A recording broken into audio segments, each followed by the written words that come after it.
जय हिंद साथियों, एक बार फिर स्वागत है आपका अपने YouTube channel KD study by Raja में। मैं अखिल आज आपके लिए फिर एक नया टॉपिक लेके हाजिर हूं। हाल ही में अभी हमारे चंद्रयान 3 ने एक सफल लैंडिंग चंद्रमा पे की है और ऐसा करने वाला, चंद्रमा पे पहुंचने वाला भारत दुनिया का चौथा और दक्षिणी ध्रुव पे पहुंचने वाला दुनिया का पहला देश बन चुका है। इसरो की इस कामयाबी के लिए इसरो की बहुत तारीफें भी हो रही हैं। इसके बाद अब हम ये देखना चाहेंगे कि आज से ही चंद्रयान जैसे आगे और कितने मिशन भारत ने तैयार कर रखे हैं या जिनकी योजना बना रहा है। ऐसे ही मिशनों को देखने के लिए मैं आज आपके सामने एक नई वीडियो लेके हाजिर हूं। ठीक है, तो आप थंबनेल देख पा रहे हैं। थंबनेल हमारा क्या है कि इसरो के आगामी मिशन, यानी और इसरो ऐसा आगे कितने ऐसे मिशन हैं जिन्हें आगे भेजना चाह रहा है। तो वीडियो को शुरू करते हैं, आगे बढ़ते हैं। देखिए, पहला वही है, इसरो चंद्रयान 3 की चंद्रमा पर सफल लैंडिंग कराने वाला विश्व का चौथा, मैं वही बता रहा था आपको, दुनिया का चौथा और दक्षिणी ध्रुव के क्षेत्र में ऐसा करने वाली पहली एजेंसी के रूप में अंतरराष्ट्रीय स्तर पर स्थापित हो चुका है। यानी चंद्रमा पर पहुंचने वाला दुनिया का चौथा देश और चंद्रमा के दक्षिणी ध्रुव पे, साउथ पोल पे पहुंचने वाला भारत जो है वो पहला देश बन चुका है। चंद्रमा के दक्षिणी ध्रुव पे अभी कोई भी देश नहीं पहुंच पाया था। ठीक है, आगे बढ़ते हैं। आगे आप लोग देखिए, इसरो और अन्य परियोजनाओं, अनुसंधान और मिशनों पर काम कर रहा है। यानी इसरो अभी अनेक मिशनों पे काम कर रहा है और वो कौन से मिशन हैं, वो कहां भेजे जाने हैं। कोई सूर्य पे भेजा जाएगा या कोई चंद्रमा पे भेजा जाएगा या कोई मंगल पे या कोई शुक्र पे भेजा जाएगा। उसी को पढ़ेंगे हम इस अपनी आगे की क्लास में। दूसरा, अब चंद्रयान 4 की अगर बात की जाए, चंद्रयान 3 की अपार सफलता के बाद चंद्रयान 4 पे भारत कैसे काम करेगा और क्या काम करने जा रहा है, उसको अब हम आगे देखते हैं। इसरो और जापानी अंतरिक्ष एजेंसी, जिसे जैक्सा के नाम से भी जाना जाता है, के लुपैक्स यानी लूनर पोलर एक्सप्लोरेशन के साथ एक चंद्रयान मिशन योजना को बना रहा है। यानी भारत अब जापान की अंतरिक्ष एजेंसी के साथ मिलकर चंद्रयान 4 पर क्या कर रहा है, काम कर रहा है। और आगे आने वाले वर्षों में आपको देखने को मिलेगा कि चंद्रयान 3 के बाद चंद्रयान 4 भी चंद्रमा के लिए भेजा जा रहा है।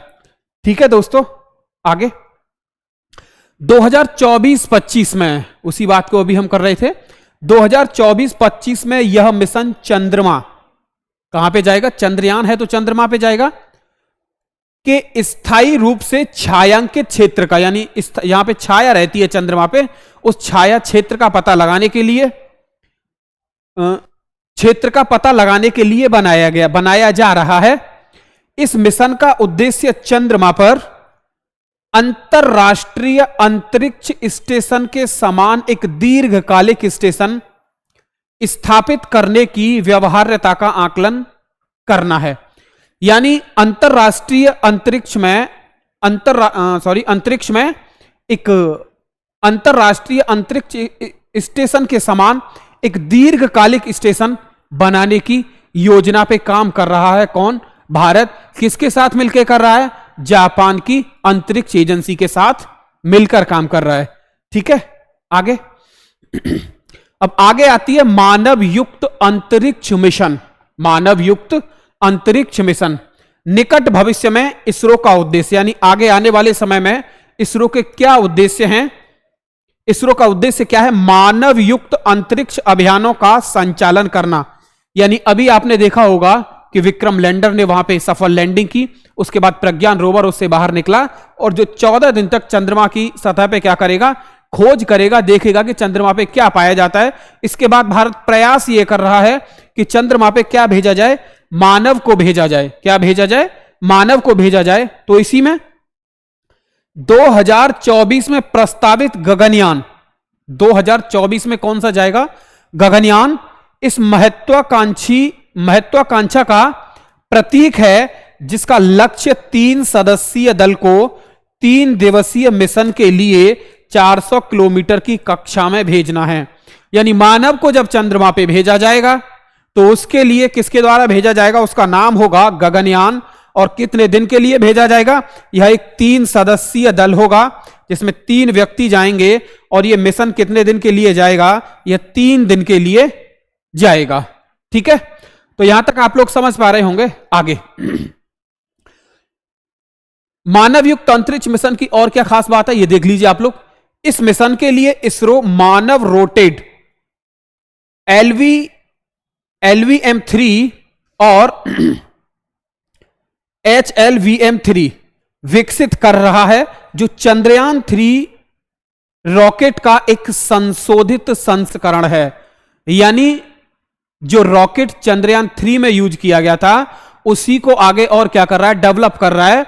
और उसका नाम क्या होगा, LVS-3 को विकसित कर रहा है। क्या कर रहा है, विकसित कर रहा है। और दूसरा है इसी में HLVM-3 को विकसित कर रहा है। आगे यह वाहन क्रू एस्केप सिस्टम CES बोला जाता है जिसे शॉर्ट में, और 400 किलोमीटर की निचली पृथ्वी की कक्षा में एक कक्षीय मॉड्यूल लॉन्च करने की क्षमता से लैस होगा।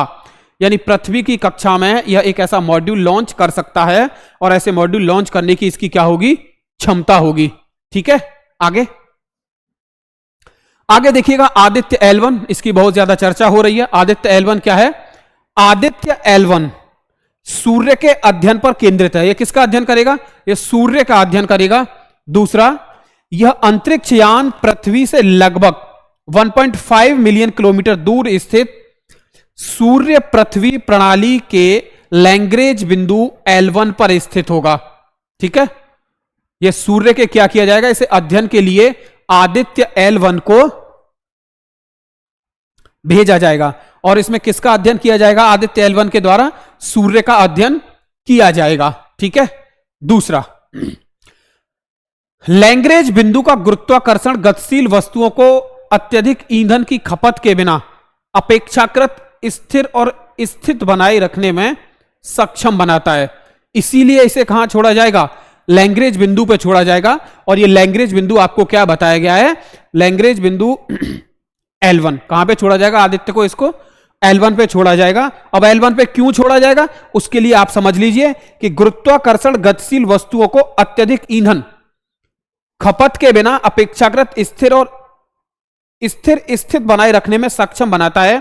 इसीलिए इस आदित्य L1 को किस पे रखा जाएगा, L1 बिंदु पे रखा जाएगा। ठीक है, दूसरा, अब एक शुक्र मिशन की और बात कर लेते हैं जिसपे इसरो काम कर रहा है। शुक्र मिशन में क्या है देखिएगा, इसरो की भविष्यवाणी परियोजनाएं अगले कुछ वर्षों में अनुमानित शुक्र ग्रह के मिशन तक विस्तारित हैं। यानी आगे शुक्र तक पहुंचने का अनुमान लगाया जा रहा है और उसी के लिए इन परियोजनाओं पे क्या किया जा रहा है, काम किया जा रहा है। इस संबंध में घोषणा हालांकि अभी नहीं की गई है, इस संबंध में घोषणा नहीं की गई है, तथापि प्रस्तावित शुक्र मिशन शुक्र पर तीव्र गर्मी, उच्च दबाव और ज्वलनशील गतिविधि सहित चरम स्थितियों का अध्ययन करेगा।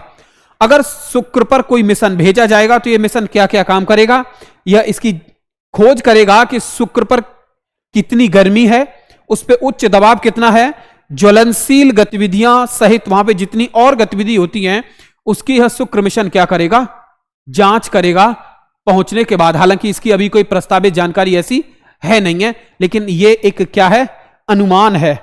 दूसरा, पुनः प्रयोज्य प्रक्षेपण यान प्रौद्योगिकी प्रदर्शक, यह है क्या, इसको समझ लीजिए।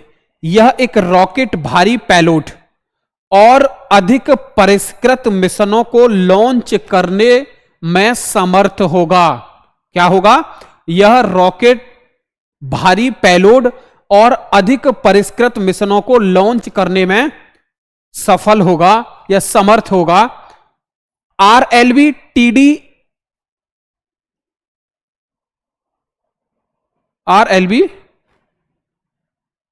20,000 किलोग्राम तक का उपग्रह या पृथ्वी की निचली कक्षा में ले जाने में सक्षम होगा। यानी कितने किलोग्राम? 20,000 किलोग्राम तक का यह उपग्रह पृथ्वी की कक्षा में भेजने में क्या होगा? समर्थ होगा।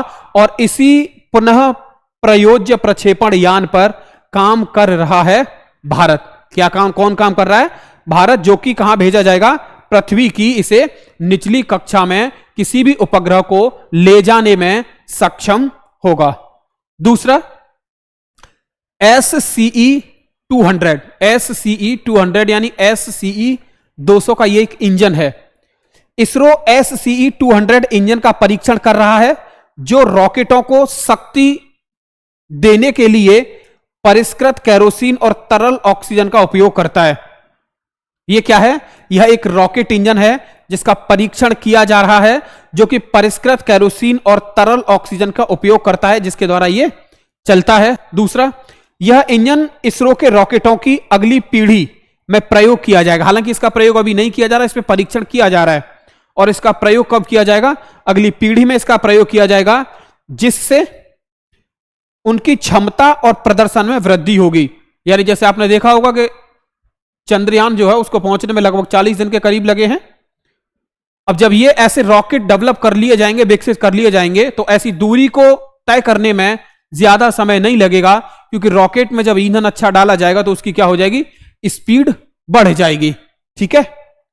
दूसरा, लघु उपग्रह प्रक्षेपण यान, लघु उपग्रह प्रक्षेपण यान SSLV।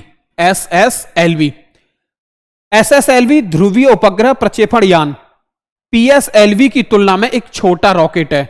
PSLV की तुलना में क्या है? एक छोटा रॉकेट है जिस पे काम किया जा रहा है। इसे पृथ्वी की निचली कक्षा में हल्के उपग्रहों को लॉन्च करने की बढ़ती मांग को पूरा करने के लिए विकसित किया गया है। ठीक है। किसको विकसित किया गया है? लघु उपग्रह प्रक्षेपण यान SSLV। ये किसके द्वारा विकसित किया गया है?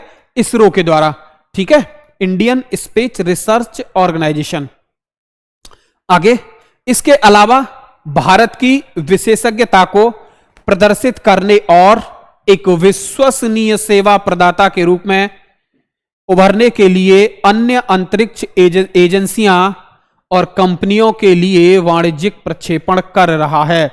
यानी भारत ने जब चंद्रयान 3 की सफल लैंडिंग की है, तो उसके बाद भारत के लिए और आगे के रास्ते भी खुल गए हैं। ठीक है। तो दोस्तों, कैसी लगी आपको वीडियो? कमेंट कीजिए और हमें बताइए। आज के लिए इतना ही, मिलते हैं आगे नेक्स्ट वीडियो में। जय हिंद, जय भारत।